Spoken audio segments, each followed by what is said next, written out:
¿no? El último segmento del ilion que desemboca en el colon ascendente se conoce como ilion terminal. El ilion terminal desemboca ahí y tiene una válvula especial que se llama pues la barrera de los boticarios o válvula de Bauhin, que tiene dos valvas, superior e inferior, con dos frenillos. Se ubica en la cara interna del colon ascendente. Entonces, en resumen, el primer elemento inframesocólico es el intestino delgado. El intestino delgado tiene tres partes. Los primeros 30 centímetros son el duodeno. Los restantes 6 metros 70 centímetros son yeyuno ilion, de los cuales, pues si nos vamos a dividir el yeyuno ilion, decimos yeyuno los 2/5 proximales e ilion los 3/5 distales. Eso serían las características del intestino delgado.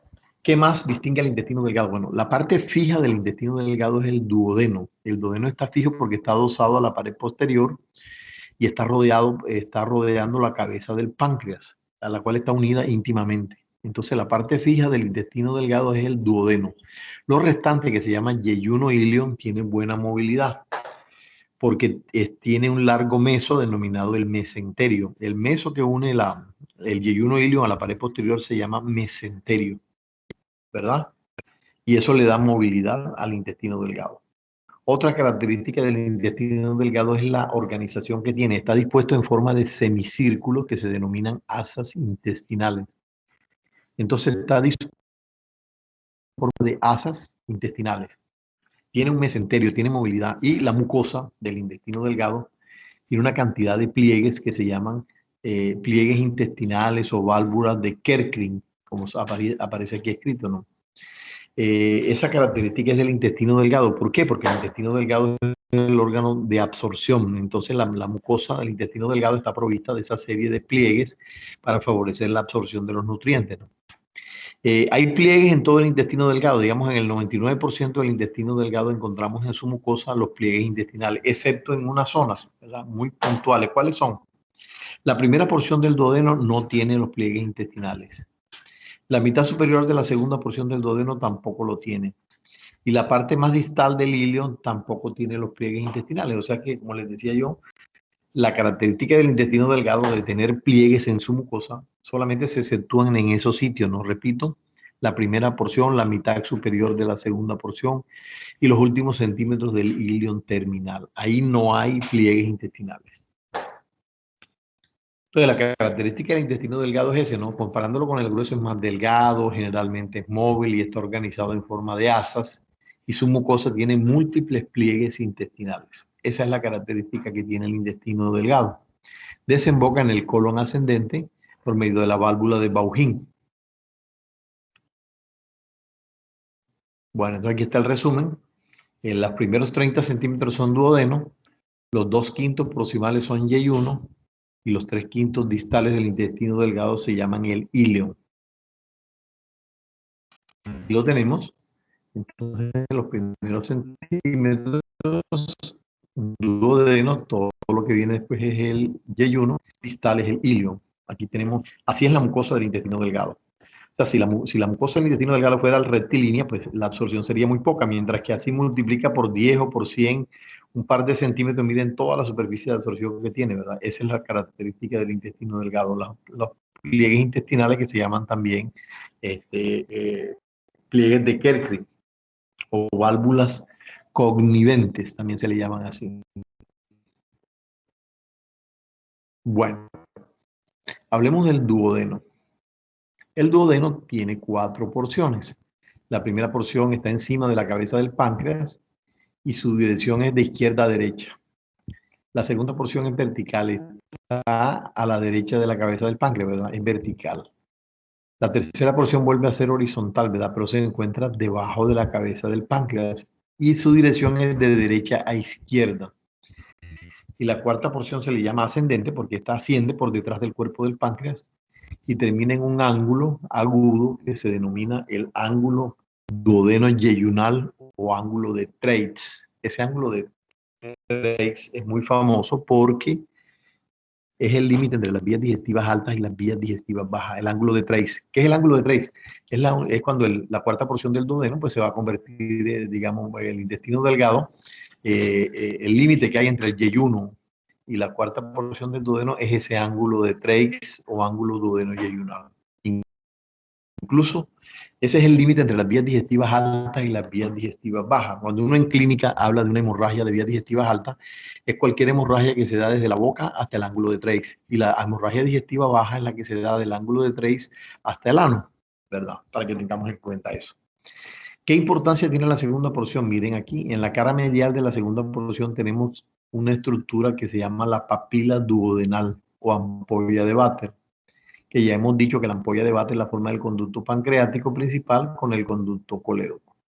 Entonces eso lo encontramos aquí en la cara medial de la segunda porción del duodeno en su parte media. Véanlo aquí. Y esa papila duodenal o ampolla de Vater está, digamos, cubierta, ¿no? Por lo que se llama la carúncula mayor del duodeno. ¿Qué es una carúncula? Una carúncula es como, digamos, como una camita que está compuesta por dos pliegues de mucosa, véanlo aquí. Entonces, decimos dos cosas, ¿no? Tenemos en la segunda porción del duodeno en su cara medial la ampolla de Vater o papila duodenal, que la forman el colédoco y el conducto pancreático principal. ¿Dónde se encuentra en el duodeno? En la carúncula mayor del duodeno, que está en toda la parte media de la cara medial. Por encima de la carúncula mayor va a haber una pequeña carúncula donde desemboca pues, el conducto de Santorini, el accesorio, que se llama la carúncula menor. Entonces, las características de la segunda porción es que ahí se encuentra la ampolla de Vater en la carúncula mayor y por encima de la carúncula mayor está la carúncula menor con el conducto de Santorini. Esa es la importancia de la segunda porción. La tercera porción pues, es horizontal también, pero está debajo de la cabeza del páncreas y la dirección pues, es de derecha a izquierda. Nada de importante hay por ahí. Y la cuarta porción, ya se las mencioné, es la porción ascendente que asciende por detrás del cuerpo del páncreas y forma el ángulo de Treix. Ese ángulo de Treix está fijo a la pared posterior por el ligamento de Treix. Véanlo cómo se escribe aquí, vea. Ángulo de Treix, se escribe así, T-R-I-T-Z. Bueno, eso es lo que tenemos que decir del bulbo duodenal, del duodeno. Véanlo aquí, las porciones, ¿no? Primera, segunda, tercera y la cuarta.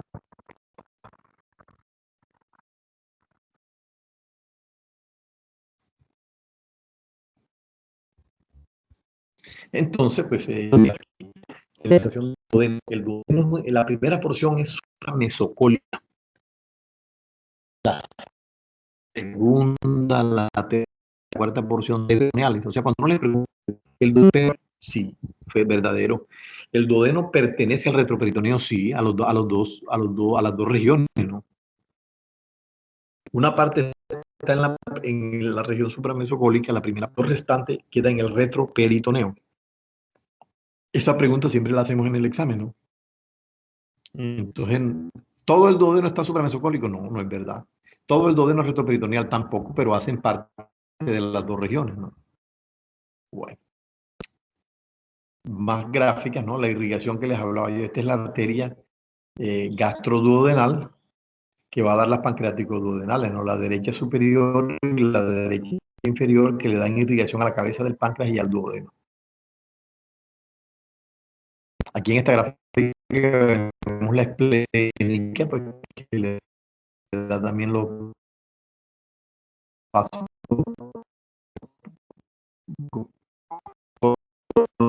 del páncreas y la arteria polar superior y polar inferior.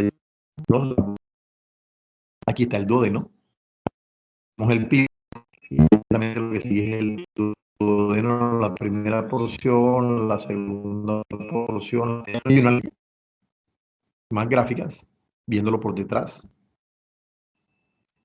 Entonces repetimos, ¿quién irriga el duodeno? Las arterias pancreáticos duodenales. Hay dos derechas que son la superior y la inferior y hay una izquierda que es rama de la mesentería superior. O sea, hay tres arterias pancreáticos duodenales, es decir, la cabeza del páncreas y el duodeno tienen las mismas arterias.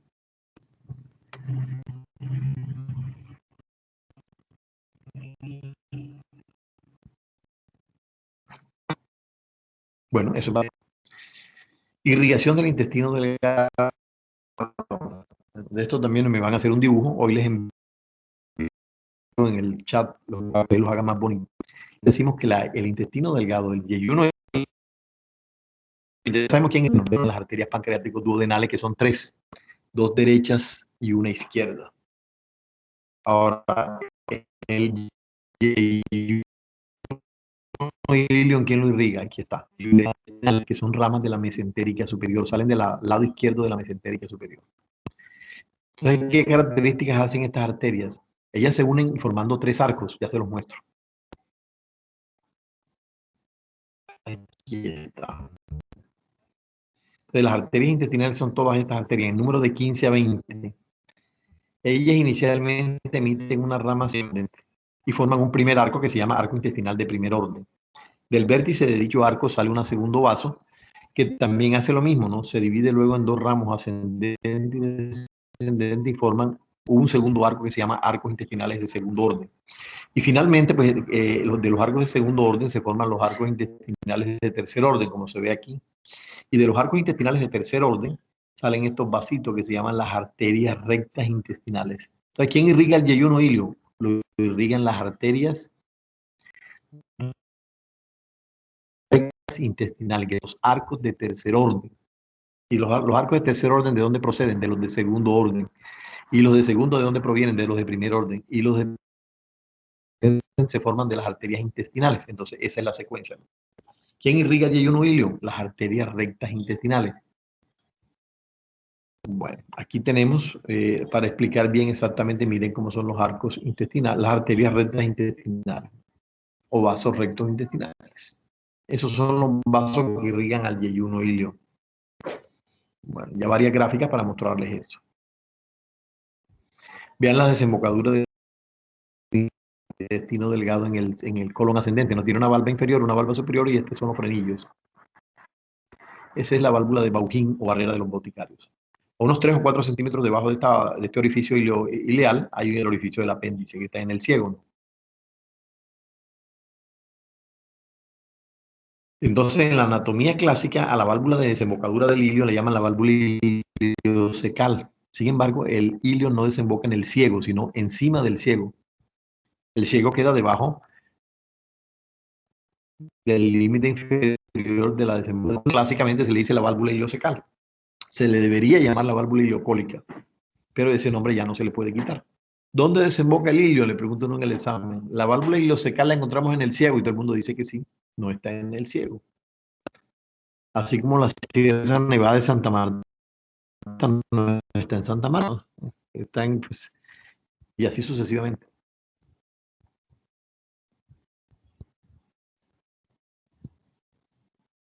Bueno, eso sería lo importante.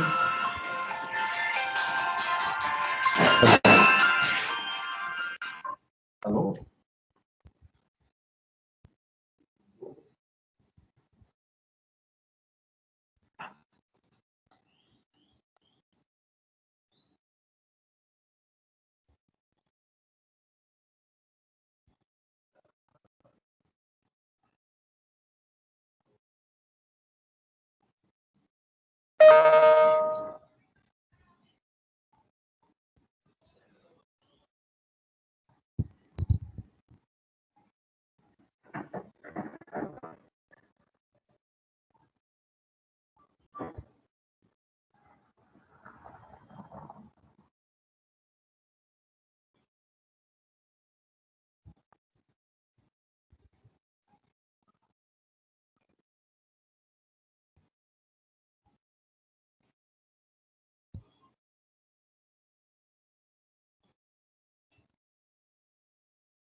Aló.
¿Aló?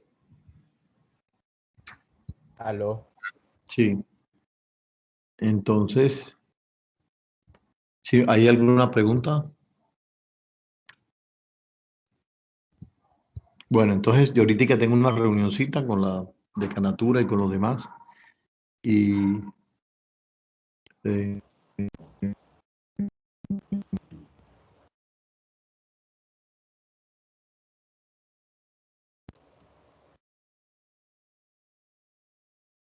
Profesor, antes que se vaya,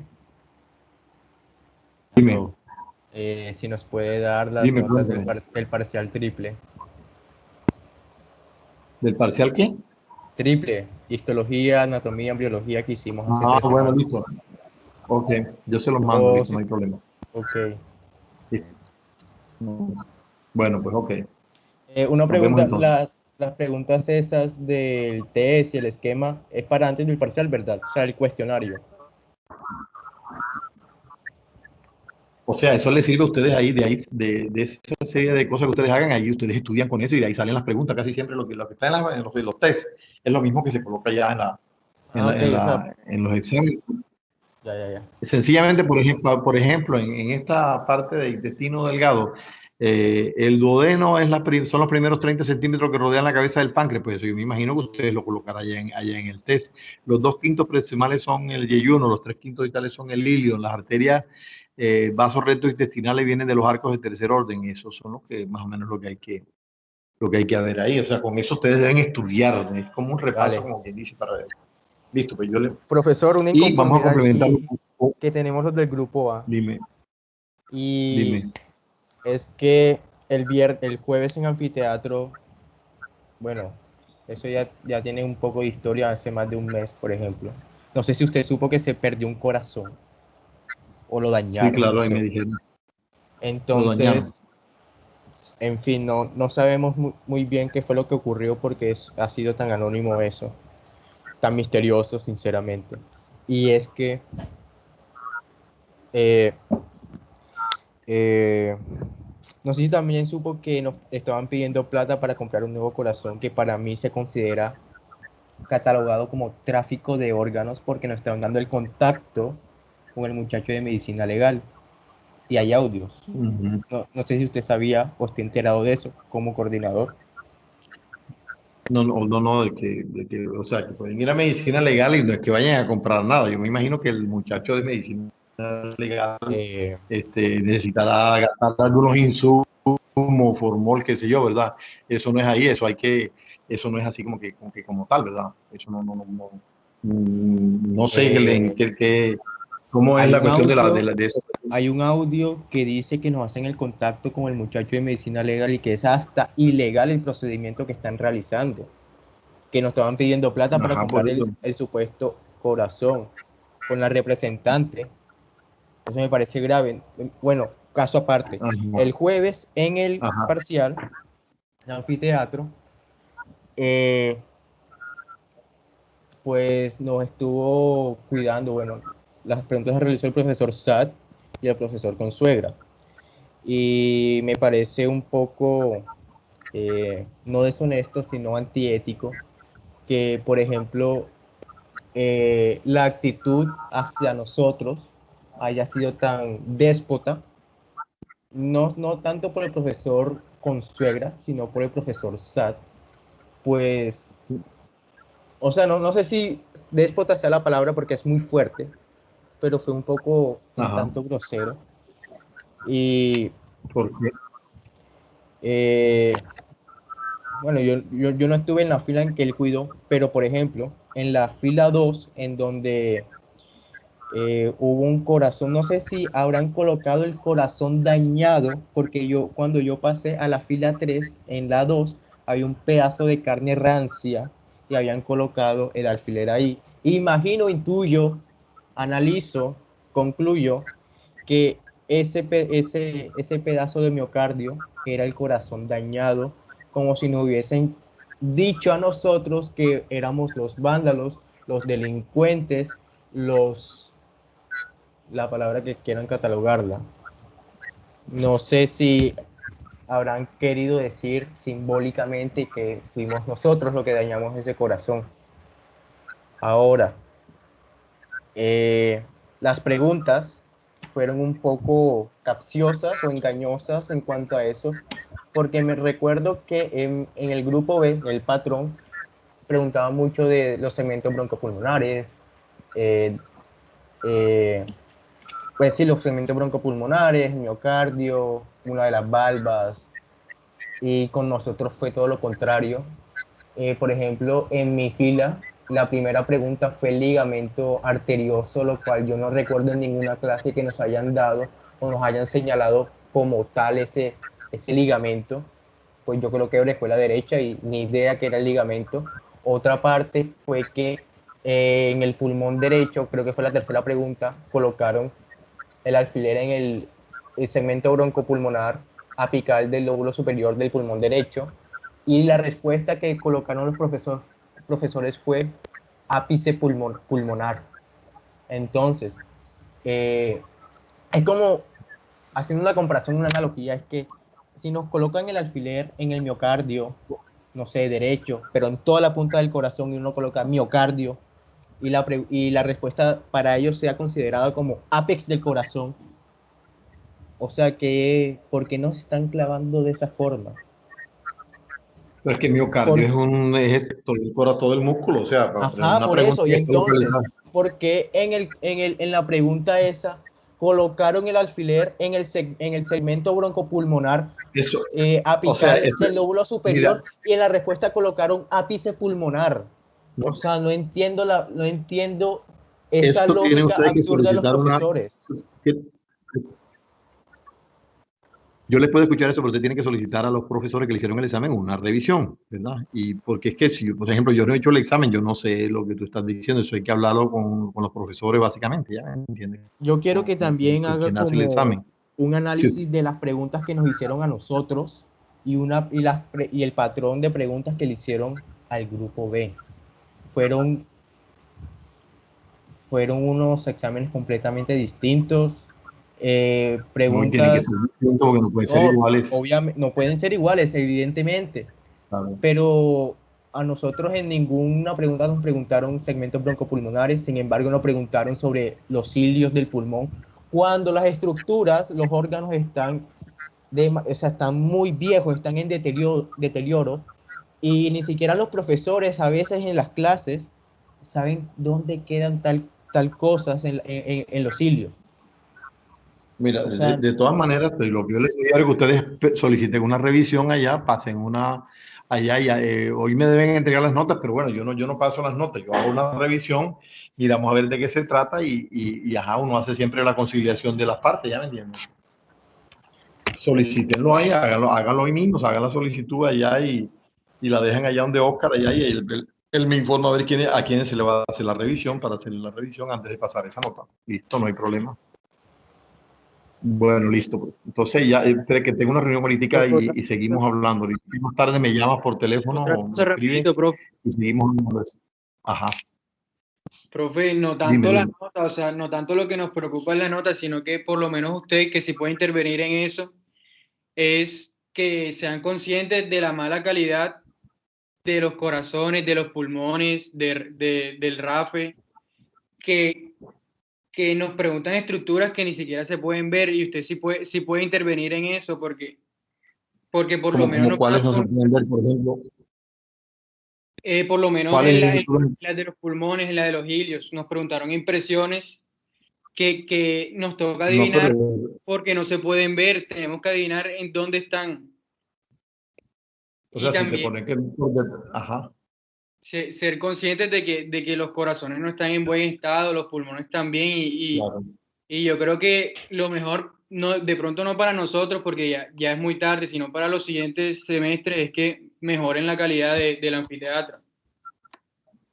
Claro que sí. Bueno, listo, listo. Entonces, de todas maneras, por favor, soliciten la revisión para poder echarle un vistazo a esa cuestión ahí. Dios, manden una carta ya, se la dirigen allá, pues se la dejan a Oscar, quiénes son los que van a revisar y se le revisan los exámenes, pero tiene que ser eso a más tardar para revisar eso mañana, porque ya el miércoles o el jueves tenemos que subir nota. Bueno, listo, pero ok. Entonces los dejo que voy a poner una reunión con la decana que nos citó una reunión. Ahora a las 5. Listo, profe, que le vaya bien. Notas. Bueno, muy bien. Bueno, listo, ok, no se preocupen esta noche.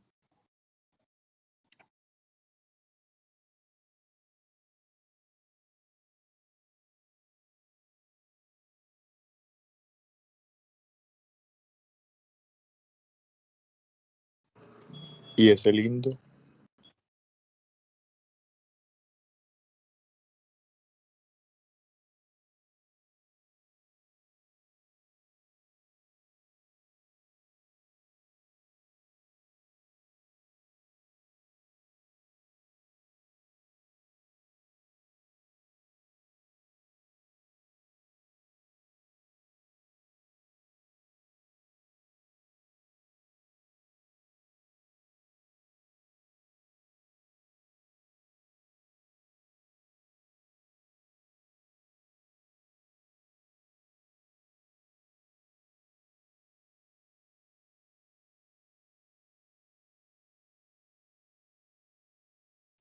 Epa, Renzo,